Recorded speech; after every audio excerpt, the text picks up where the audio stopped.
अर्थव्यवस्था के मामले में चीन से लगातार आ रही बुरी खबरों की दुनिया भर में चर्चा हो रही है। ऐसे में एक बात ने सबका ध्यान खींचा है। दरअसल भारतीय शेयर बाजार कोरोना काल के बाद से एशिया में निवेश के लिहाज से सबसे बेहतर साबित हुए हैं। 2020 के आखिर से भारत के बेंचमार्क इंडेक्स सेंसेक्स ने लोकल करेंसी सालाना 14% का रिटर्न दिया है।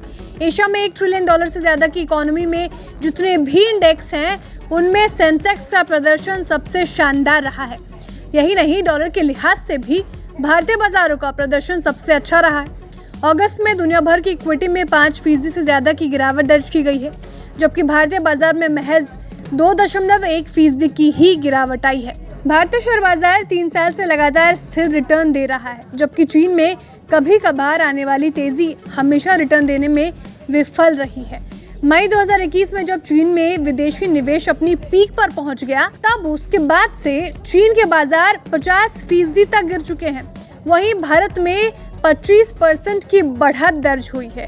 भारत की सफलता का सेहरा मौजूदा जियोपॉलिटिकल हालात और वैश्विक सप्लाई चेन में आ रहे बदलावों का सिर बंध रहा है। पश्चिमी देशों के साथ चीन के व्यापारिक तनाव और उनके मित्र देशों में मैन्युफैक्चरिंग पर फोकस बढ़ने से भारत की स्थिति मजबूत हुई है। यही नहीं, उम्मीद जताई जा रही है कि आने वाले बरसों में भी भारत की ये आर्थिक ग्रोथ इसी तरह जारी रहेगी। इसकी वजह है कि भारत में जितना वर्क फोर्स आएगा, दुनिया में उतने लोग रिटायर होंगे। आईफोन प्रोडक्शन अब भारत में शिफ्ट हो रहा है। कई ग्लोबल कंपनियां भी अब चीन से भारत का रुख कर रही है।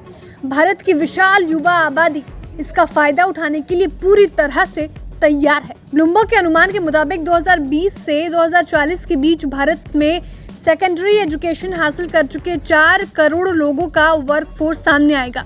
वहीं चीन और विकसित अर्थव्यवस्थाओं में इस दौरान करीब 5 करोड़ लोग रिटायर होंगे।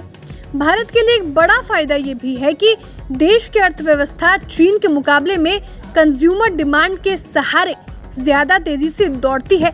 हालांकि इसकी एक बड़ी वजह भारत का विकासशील देश होना भी है, क्योंकि चीन की ग्रोथ प्रोफाइल अब विकसित देशों जैसी होने लगी है, जहां पर आगे बढ़ने की रफ्तार धीमी होती है। लेकिन ये चीन के लिहाज से चिंताजनक है, क्योंकि चीन अभी भी विकसित मुल्क नहीं बना है। इसके अलावा भारत में निवेशकों को राजनीतिक झटके कम लगे हैं, जबकि चीन में शी जिनपिंग की अगुवाई में निवेशकों पर नियम कानूनों का शिकंजा ज्यादा सख्त हो गया है। ब्यूरो रिपोर्ट, विस्तार।